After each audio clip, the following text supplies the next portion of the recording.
and welcome back to Reactioncast. It's your host Jesus, aka Tyrant Dominus, here to give you another movie review. This time around, we're going to be talking about Thor: Love and Thunder.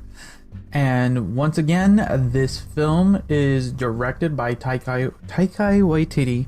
And if you were a fan of the Thor film he directed last time, Thor Ragnarok, you're basically getting hit with it again. He's revisited his vision. It is an action-packed comedy adventure. Chris Hemsworth comes back stronger than ever as Thor, bringing back Natalie Portman as the mighty Thor, and bringing I believe, if I remember her name correctly, Tessa Thompson as Valkyrie, or King Valkyrie in this film. And you these are kind of your mainstay cast. And when watching Marvel films, you kind of have a different expectations, right? And jumping into this one with everything you've watched, I only watched one trailer going into this movie because for the most part, I've been very spoiled as far as trailers kind of ruining things. I'm a big fan of diving into films, but I think trying to stay away little by little, and just kind of watching one trailer to get a gist of what's happening, and knowing who the villain was going to be, of Gore the God Butcher, played by Christian Bale, and then just going from there. If you saw my trailer reaction, you can always catch those either on YouTube if you're watching this review on YouTube, or if you follow me on TikTok or Instagram, they get posted there too. So you can always see those, my initial reactions to the trailers of these films.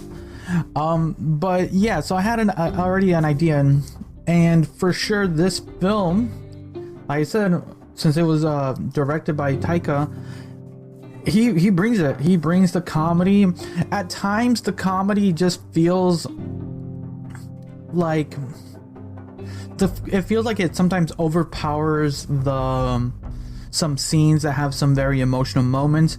I can understand why it's used for some levity, but it can be at sometimes. Never to a grand thing. It's like not so much where I felt where it's like, come on, that enough with the jokes. It was sprinkled here and there, but sometimes it was like a little, like too much, like enough with the sprinkles. Enough. I have enough sprinkles. Let's continue. And the way this flowed back and forth with Thor meeting up with Jane again, that whole thing, just that whole like story plot that's going there, it's really interesting how they go along with that and seeing how that works.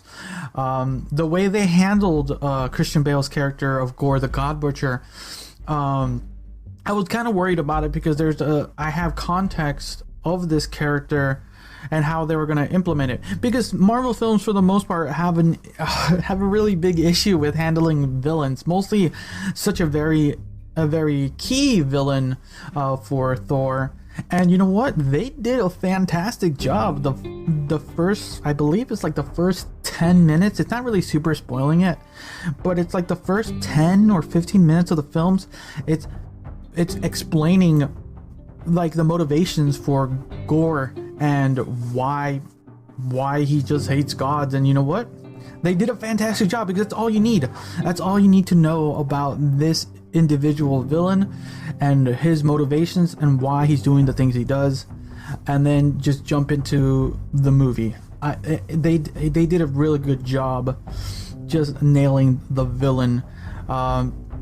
So yeah, for the most part, as far as the rest of the plot, score is really fun. The music they chose, once again, it's this 80s vibe, like classic rock. Like, it's really fun. At times it's like it works here and there, but I understand what they were trying for. You can tell it's not like I didn't enjoy it. I enjoyed that type of music. Maybe that's why I enjoyed it a little bit more, but there's sometimes it's just like, Okay, and it's a fun film. I'll say that. The only thing I felt was lacking is some of the weird things happening around Act 3, kind of the finale and how they handled it. It's for sure a film when you're leaving the thing, it's like, wow, I was not expecting that, but that was a ride. That was a ride. And I'll leave it with that as far as like little hints. For sure, there's a mid credits and an end credits, so stay for those. As always, I would like to remind you guys of that, because I always have to search myself. But it is a Marvel movie, so you always have to wonder if there is 1, 2, or 3. For sure, this one has 2, and they have some very interesting implications. I'll talk about that in the after credits here.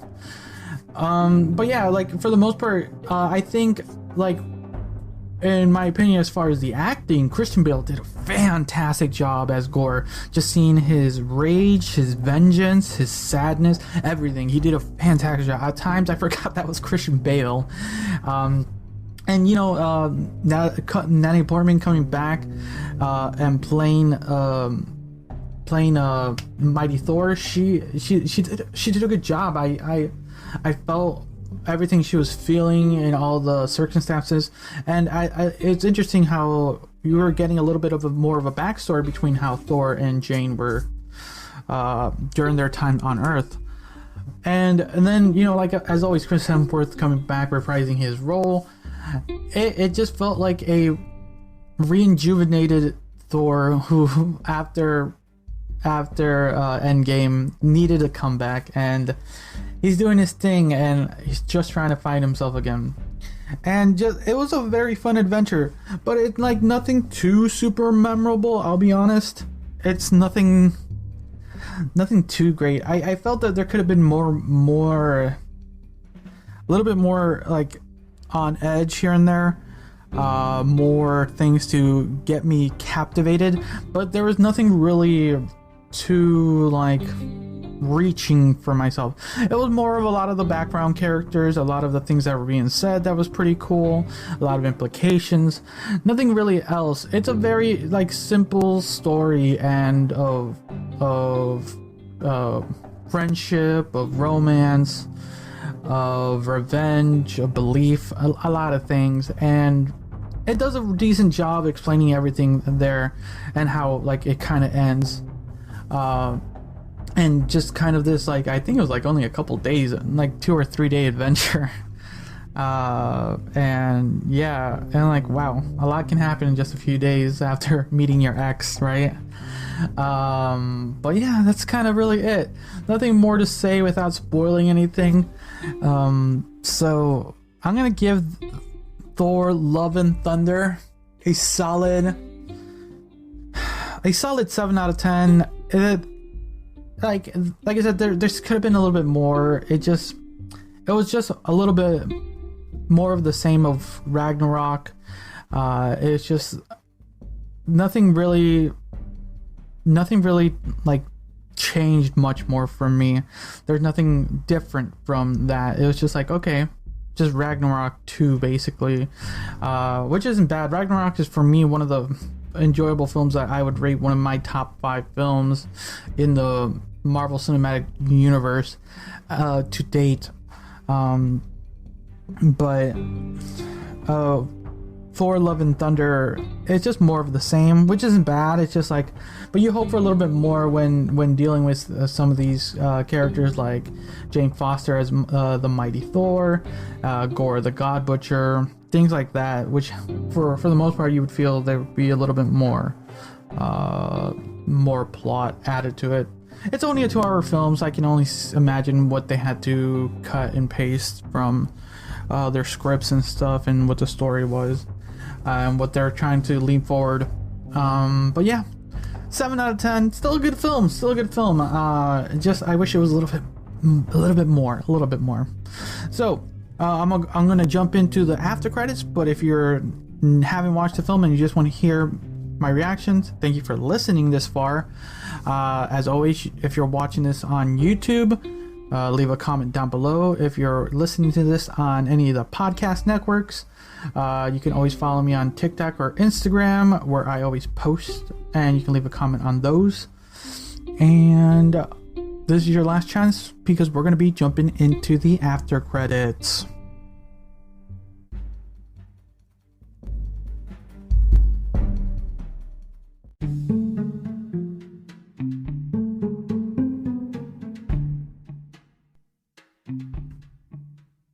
And welcome to the after credits. So, yeah, that was crazy. I did not foresee some of the things that were the story was going to end. Mostly when you felt the character of a god butcher, a person who is slaughtering all these like individual god beings. You felt mostly with the thought of all the previous members of the Avengers, like Chris Evans and Robert Downey Jr., leaving their roles as Captain America and Iron Man, that Chris Hemsworth would be done around this time. So I had a feeling that they were going to use this as a plot device to kill off Thor and move forward with the new Mighty Thor, Jane Foster, as the new Thor. And they even kept the storyline of Jane Foster having cancer, stage 4 cancer, and the Hammer of Mjolnir basically having helped her a little bit. But to turn out that the hammer actually is draining her slightly, making it even harder for her body to sustain like herself, and it's like rapidly tearing her. And I did not foresee that Jane would be the one to pass in this film. Like, there's moments, like, honestly, okay, so we'll start a little bit in the beginning. So you got this intensity with this back and forth with the Guardians of the Galaxy and Thor. It's really fun. But he's like keeping them away. But then once they're doing their own thing and they meet each other again, when Jane and Thor meet each other, I like these flashbacks that you can see their relationships, like they truly love each other, like they honestly, because there's a lot in Thor 2, the Dark World, and you don't really see it in Ragnarok. So in Thor 2, you don't really see much more of the relationship, and in these flashbacks you can really see their relationships and how much they truly loved each other, and how they started just drifting away the more serious basically things were getting, and they kind of delved into their own vices, like Thor becoming a hero and Jane becoming more of a prevalent scientist, to the point where they just kind of separated basically. And then to the meetup at New Asgard, where Jane is the new Mighty Thor, and she's kind of being cringy, trying to come up with a catchphrase, and it's pretty funny. To lead up to her like very first supervillain of Gore, and just this whole like plot where they're trying to, what's great is seeing all the gods, where they have to meet Zeus and everyone. Like, I did not expect them to name drop a lot. I honestly, when they name dropped Hercules, we'll talk about that in a little bit. When they name dropped him, I thought they were gonna do Zeus was gonna have Thor fight Hercules in the battle in like the stage to kind of get their help and everything, but no, just Zeus is just complete asshole. And just these back and forth between the gods, and the gods understanding like, yeah, there's someone out there with a weapon that can kill us, so we're not gonna deal with it, so we're gonna keep you here. And then you get this whole ensuing thing, and then at this moment I was surprised. There was a moment when they killed Korg. I'm like, oh my god, Thor just not Thor, Zeus threw his lightning bolt at Korg and killed him. I'm like, holy shit, did they just do that? And there was like an audible gasp in my theater, and I'm like, oh snap. To then come find out that as long as their species have, like, as long as their like mouth or like their face is still intact, they're still alive. Like, that's one of the moments where I felt like I enjoyed the comedy of it, but I felt that it would have been more heavy if they did kill off the Korg to kind of build a little bit more tension and stuff between Thor and the gods. But you know, it's like I said, it's a comedy, and we continue on to when they're fighting Gore in the Shadow Realm. And I like the effects. Oh my god, I didn't talk about the visuals. The visuals are fantastic. Visually, it's like really good. This black and white filter with when the light just shines, you get a little bit of colors. It's so intense. And you know, just the kind of the so there, I read an article where Chris Hemsworth mentioned that he felt like this film was written by his 7-year-old, and I was like wondering, like, what does he mean by that? Because the entire film is like, not that bad, not that cheesy, and then you get this fun finale. It's like it's fun and childish and it's like something a kid would write. Where you have this army of like Asgardian kids get dubbed Space Vikings and is given Thor's power for a limited time as they fight these shadow beasts. And like, okay, I can see why. It's fun for fun's sake, as Gore like instead of having Thor and Jane just basically fight shadow beasts to get to Gore, you have like these kids fighting the shadow beasts, so you can have this 2v1 as Thor tries to stop Gore. But then the finale was interesting. This is where like I was wondering how they were gonna handle it. Like Gore like truly hates gods for they have abandoned his people and the people who worship them. So you wonder how it's going to be, how this is going to handle when it's the finale. He gets to eternity and he's given a chance to get a wish, and he can wish for all the gods to perish and everything.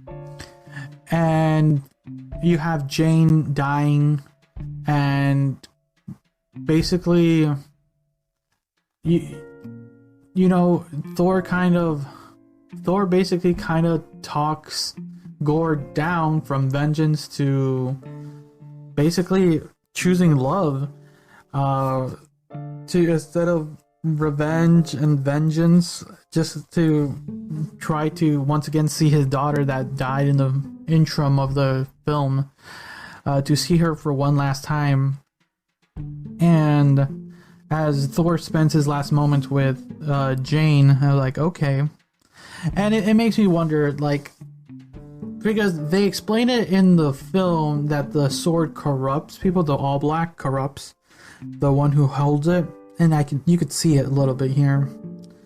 And once the sword gets destroyed, Gore kind of comes back for the most part to his senses, and is kind of like, okay, yeah, I want to see my daughter once again. And so, you know, then you basically get a like a stepfather stepdaughter like moment at the end where, you know, Thor adopts Gore's daughter, who is like the daughter of eternity now, or an aspect of eternity, and they're gonna be going on adventures moving forward for like Thor 5 and I did, like, honestly, I did not expect that. Like that for me was like, whoa, this is where things are going. Like I said, I did not expect that Chris Hemsworth was going to continue on with this franchise anymore. I thought this was going to be it. So when Jane died instead of Thor, I'm like, oh, this is how, okay. And then having a new individual added, another child, because I think, you know, they're just trying to continue on moving the franchise moving further and further. We've been getting a lot of more younger actors and younger characters being introduced, like if the new Miss Marvel show, you're getting that. So yeah, like, okay, yeah. And so let's talk about the final two end credits. So the first end credits is Zeus is still alive. Like, I thought when he got zapped by his own thunderbolt, he was dead. But no, he's still alive. He's still pissed. He's peeved that humanity has lost faith in the gods and only like look up to heroes and stuff like that, superheroes. And he wants to make a point. So he's gonna send his son Hercules down to take down Thor. And like, okay, because that's kind of what I've been waiting for. That's what I was like. There's a few things for Thor that I still want to see. So I was that's what I was worried about, seeing Chris Hemsworth like leave his role as Thor. But knowing that he's still gonna continue, yeah, like seeing him fight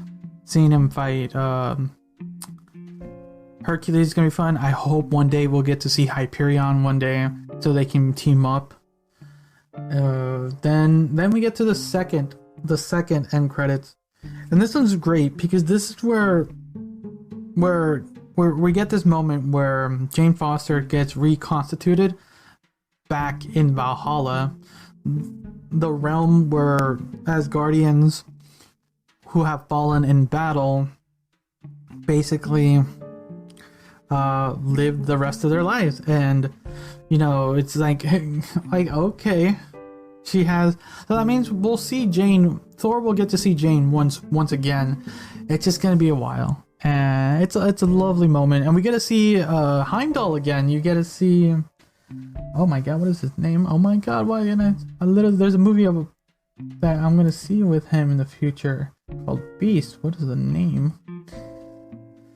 Idris Elba, that's his name. I can't believe I forgot his name for a moment. But yeah, you get to see Idris Elba back at reprising his role as Heimdall, greeting Natalie Portman, Jane Foster back to, or greeting her to welcome her to Valhalla. And I'm like, okay, that's cool. All right, we'll see what more will come from there. But yeah, those are kind of my thoughts. It was crazy. I did not expect some of the stuff. And the things I was expecting didn't happen. The stuff that I wasn't expecting, like, surprised me, honestly.